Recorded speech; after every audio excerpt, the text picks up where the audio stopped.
Thank you for joining us today for this targeted oncology virtual tumor board focusing on chronic lymphocytic leukemia. Novel small molecule targeted therapies and chemoimmunotherapy regimens for CLL have drastically improved outcomes, but have also increased the complexity of treating symptomatic patients. In addition, there remains a substantial unmet need for many patients with relapsed or refractory CLL. In today's Targeted Oncology Virtual Tumor Board presentation, my colleagues and I will look at 4 clinical cases. We will discuss the individualized approach for treatment for each of these patients, and will review the data considered in our decision-making.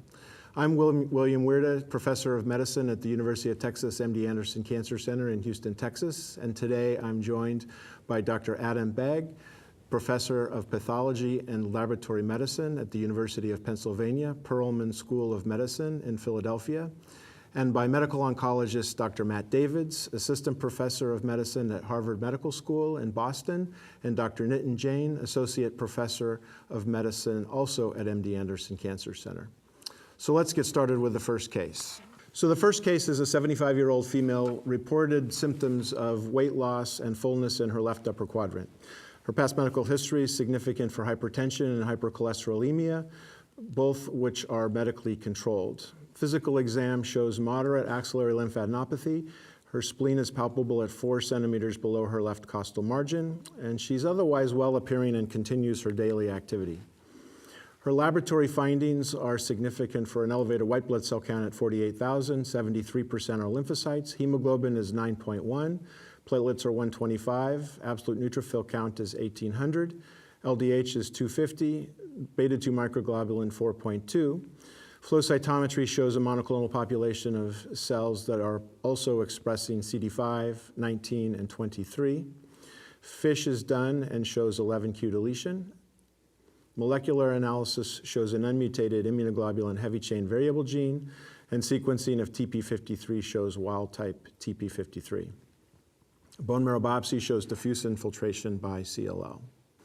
So this is a previously untreated patient diagnosed with chronic lymphocytic leukemia, has a Rye stage 3 disease with a hemoglobin of 9.1, and some features with their disease that have some implications in prognosis for this patient. So why don't we start with you, Dr. Bagg, and maybe have you comment on the diagnostic workup and the molecular findings for this patient.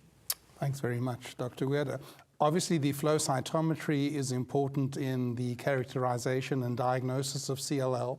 And although not likely to be an issue in this case, it's important also to be aware of the percentage of cells with the clonal immunophenotype, since in some cases, the total number of clonal B cells may actually fall below 5 × 10 to the 9 per liter, which by definition is not CLL. Of course, in this patient with a very elevated absolute neutrophil count, 73% lymphocytes or 48,000 white cells, that's unlikely to be an issue. Another important point from a diagnostic point of view is that although we all know that the co-expression of CD5 and CD19 together with CD23 is fairly pathognomonic of chronic lymphocytic leukemia, it's sometimes useful to look at other immunophenotypic markers such as CD20, CD22, CD79B, and surface immunoglobulin, all of which are decreased in intensity in CLL to build a portrait of a diagnosis of a chronic lymphocytic leukemia. FISH panels nowadays look at usually 5 or 6 abnormalities. In this individual, deletion of 11q, presumably 11q22, was detected, which in most studies is believed to be an adverse prognosticator, presumably targeting the ATM gene.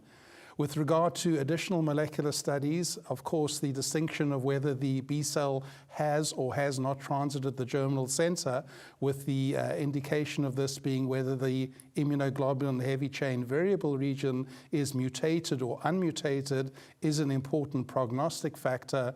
And in this patient, the immunoglobulin heavy chain variable region is unmutated, which is a poor prognostic factor.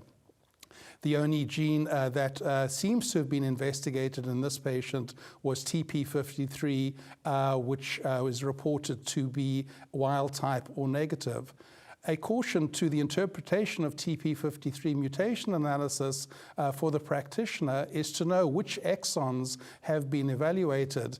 Some laboratories will do a more widespread exonic analysis, looking, for example, at exons 2 through 11. Others may have a more restricted analysis, looking at exons 4 through 10, which may miss some mutations. So it's worth looking at the fine print in a mutation analysis to be sure that there has been reasonable coverage of the gene of interest.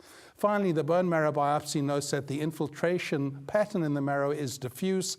Historically, before the advent of genetic-based prognostication, diffuse infiltration was considered an adverse variable as compared with those with a nodular infiltration.